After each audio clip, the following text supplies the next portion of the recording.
stillness of the north, where the horizon stretches wide and the silence is broken only by the whisper of the wind, the Inuit people have lived, listened, and remembered. Here, in a world sculpted by snowdrift and shadow, where night can last for months and the sun dances low across the sky, stories are not just told, they are breathed into being. These are not simple tales. They are the bones of the land and the pulse of the sea. They are how the Inuit make sense of the storms, the stars, the spirit world just beyond the veil of frost. This is no ordinary beginning. It is the Inuit origin story, a myth not written in stone, but carved in ice and sung through time. A legacy born of endurance, shaped by the land and carried forward in every breath drawn beneath the northern sky.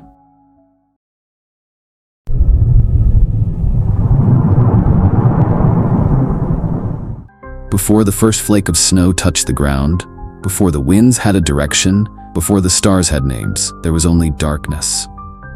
Not an empty void, but a deep, living stillness, a darkness that was not frightening but ancient. It held no form, no sound, no breath of movement, no mountains, no oceans, no sky above or earth below, no humans, no animals, nothing that we now recognize. Even time itself had not yet stirred. Yet within that silence, something waited, something old, something sacred. The Inuit do not speak of a single god who spoke the world into being. Their world was not commanded into order. It was born through the will of spirits, through the push and pull of unseen forces. These spirits, some gentle, some wild, moved in the quiet, shaping what would come. They did not build a perfect world. Instead, they crafted one that demanded respect. A world where survival would be earned, not given. Where balance would come through effort, not favor. Creation, in the Inuit view, was not a single act. It was a process, a sacred unfolding.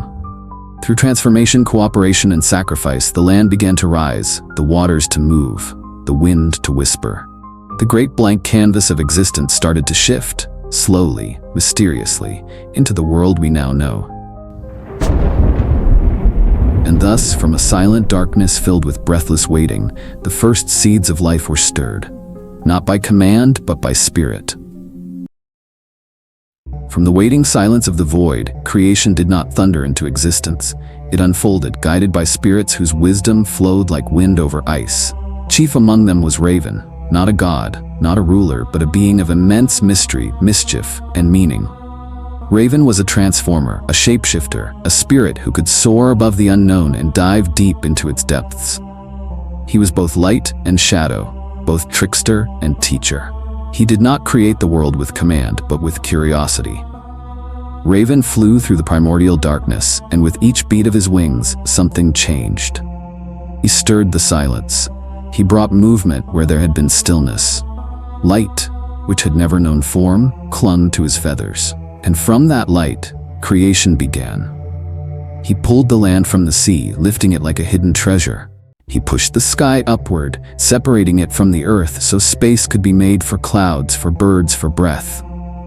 Where once there had been endless blackness, he sprinkled stars, pinpricks of light, to guide those who would one day walk and hunt and journey beneath them.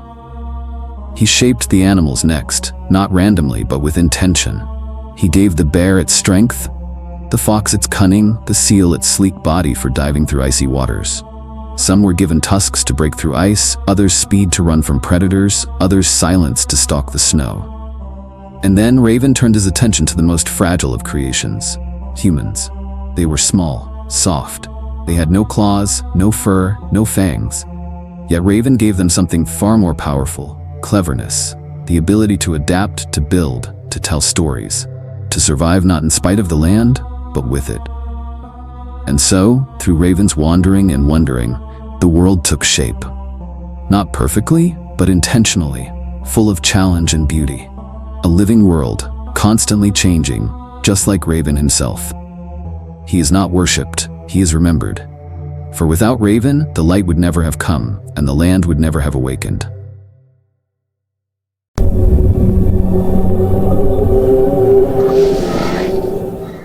From the bones of the earth, the first people rose, not shaped by command, but by the quiet weaving of spirit and substance. Some say they were molded from clay softened by snow melt. Others believe they came from driftwood washed ashore by ancient tides, or ice shaped by the breath of the spirits. Each version speaks of different forms, but all tell the same truth. The earth gave them bodies, the spirits gave them breath, and the sea gave them life. These first humans did not descend from the heavens. They emerged from the land itself, part of the very landscape they would one day walk upon.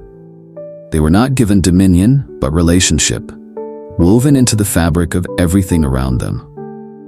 They learned from the animals, not to conquer them, but to live alongside them. From the wolf, they learned loyalty and the importance of the pack. From the caribou, they learned movement and migration. From the polar bear, they learned patience and strength. And from the ice and sea, they learned to listen. To live, they had to hear the voice of the land, the crack of breaking ice, the sigh of a changing wind, the silence before a storm. Even the aurora was not just light, but a sign, a whisper from the spirits beyond the sky. To be human in the Inuit world was not to stand above creation, but within it. Life was fragile, precious, and always in motion. The people were not masters of nature, but its children, taught to observe, to endure, to adapt. Survival required more than tools. It required understanding. It demanded humility, balance, and a deep respect for all that could not be seen. And so the first humans walked the frozen earth with open eyes and listening hearts, carrying the wisdom of the spirits and the memory of their birth in every breath they took.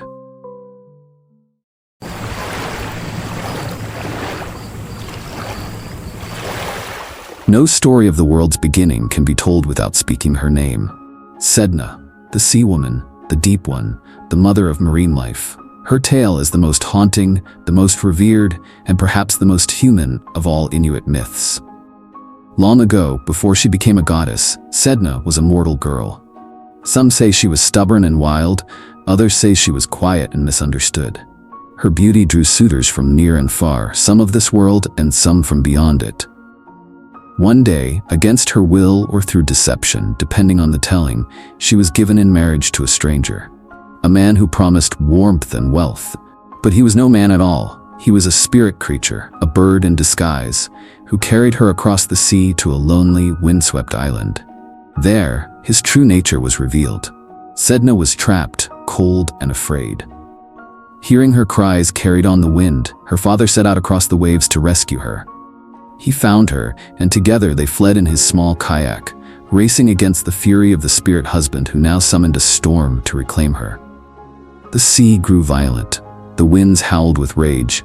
Waves towered like mountains. As the kayak was tossed like driftwood, the father became afraid. The spirits demanded a sacrifice. And so, in a moment of terror, he threw Sedna overboard. She clung to the side of the boat, begging for mercy, fingers frozen, gripping the edge. But her father, desperate to survive, cut off her fingers, one by one. They fell into the sea, and from each finger, life was born. Seals, walruses, whales, the animals that would one day feed and clothe her people. Sedna sank beneath the waves, betrayed and broken. But the sea did not let her die. It transformed her. She descended to the deepest place, where light does not reach, and there she became something greater, a goddess. Her hair wild as kelp, her eyes endless as the ocean, her voice the groaning of the tides. She became the mother of the sea, the guardian of all marine life. She holds the creatures of the ocean in her hair and hands, and when she is angered, by disrespect, by greed, by imbalance, she clutches them tightly, keeping the animals from the hunters above. To this day, Inuit hunters offer prayers to Sedna. The shamans, the Angakuk, must journey to her watery realm in trance, comb her tangled hair, soothe her grief, and ask for her blessing. Without her, there is no hunt, no food, no survival. Sedna's story is one of pain and betrayal, but also of creation and transformation. She is a reminder that life comes from suffering, that power can be born from sacrifice, and that everything we take must be honored. For in the depths of the cold ocean, Sedna still watches, still waits, and still holds the balance of life in her sorrowful sacred hands.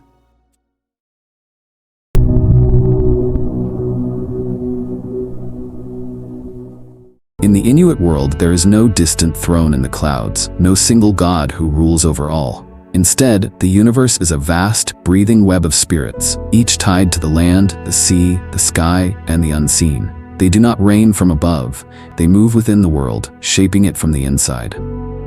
The sky itself holds one of the most powerful spirits, Sila. Sila is not a person, but a force.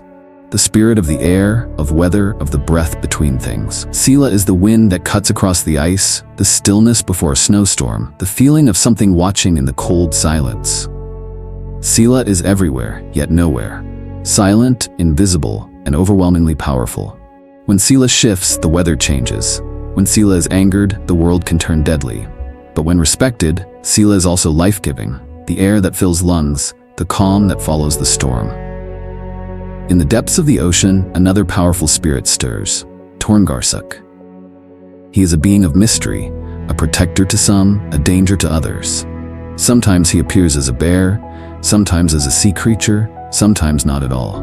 He is a guardian of the ocean's boundaries, a spirit who walks between worlds. Inuit hunters and shamans may call upon him for help, but his favor is never guaranteed. Torngarsuk is not to be commanded, he is to be approached with care. And then there are the tuurngait, countless spirit beings who fill the world, watching, moving, waiting. These spirits are not gods, but guides, companions, and sometimes tricksters. Some tuurngait attach themselves to animals or objects. Others live in the air, the ground, or the dreams of people. Only the Angakuk, the shamans, know how to speak with them. Through trance, song, and ritual, the Angakuk can summon these helping spirits, ask for guidance, or seek healing. But even they must be cautious, for not all spirits are kind, and not all are honest. In this world, every living thing is connected to something unseen. A seal is not just a seal, it has a spirit. A rock may hold memory, a gust of wind may carry a warning. Dreams are messages. Illness may be the sign of a spirit out of balance. Life in the Arctic is a constant dialogue with this invisible world. To survive is to listen. To thrive is to respect. And to forget the spirits, to ignore their presence, is to invite misfortune. For the Inuit, the world is not just inhabited by spirits, it is spirit. Every breath, every step, every silence is shared with forces that shape reality itself. For the Inuit, creation is not a finished story. It is still being written, with every breath, every step, every season. The world was not born in a single act, nor meant to remain unchanged. It evolves, as the ice shifts, as the tides turn, as the people endure. Each seal caught is not just a moment of survival, it is part of the sacred rhythm. Each igloo shaped from snow is not just a shelter, it is an offering to the elements, a harmony with the land. Every story passed from elder to child, every song sung to the beat of a kulik lamp, is a spark that keeps the flame of creation alive. The world, in Inuit belief, was never meant to be perfect. It was designed to test courage, to teach patience, to demand adaptation. It is a place where beauty lives beside danger, and where wisdom comes not from control, but from deep, reverent observation. To survive here on the edge of the world requires more than tools or strength. It requires humility, to accept what cannot be changed. It requires gratitude for every fish caught, every fire lit, every safe return. And most of all, it requires respect. The spirits of the land and sea are not angry gods, they are keepers of balance. They watch not to punish, but to preserve the sacred harmony between human beings and the natural world. Disrespect a creature, waste what has been taken, forget the old ways, and the balance begins to tilt. The hunt grows harder, the storms more fierce, the silence heavier. This philosophy of life is not written in books or laws. It is carved into ice flows, whispered on winds, and remembered in rituals passed down through centuries. To live as Inuit is to live in relationship with the snow beneath your feet, the animals who give their flesh, the ancestors who speak through dreams, and the spirits who guide the unseen. In this world, survival is not a conquest. It is a coexistence, a promise renewed with every sunrise over the tundra. The Inuit origin story is not just a tale from long ago, it is a living echo, carried in the breath of every hunter, every elder, every child who listens to the wind. It is more than myth, It is memory, passed from voice to voice across generations. It is wisdom, shaped by cold hands and warm hearts. It is warning, whispering of what happens when balance is broken, when respect is lost. This is not a story of kings and empires, of dominion over the land. It is a story of relationship with the sea, the sky, the spirit world, and all living things. In the vast silence of the Arctic, the old voices still travel with the wind. The snow still bears the imprint of ravens' wings, scattered across the white horizon. And far beneath the ice, in the dark, dreaming waters, Sedna still stirs, her sorrow, her power, her presence, always near. As long as the Inuit people endure, as long as the stories are told, as long as the sea provides and the spirits are honored, this creation story will live on. Etched in ice, carried on breath, alive in spirit. Thank you for watching. Please like, share, and subscribe.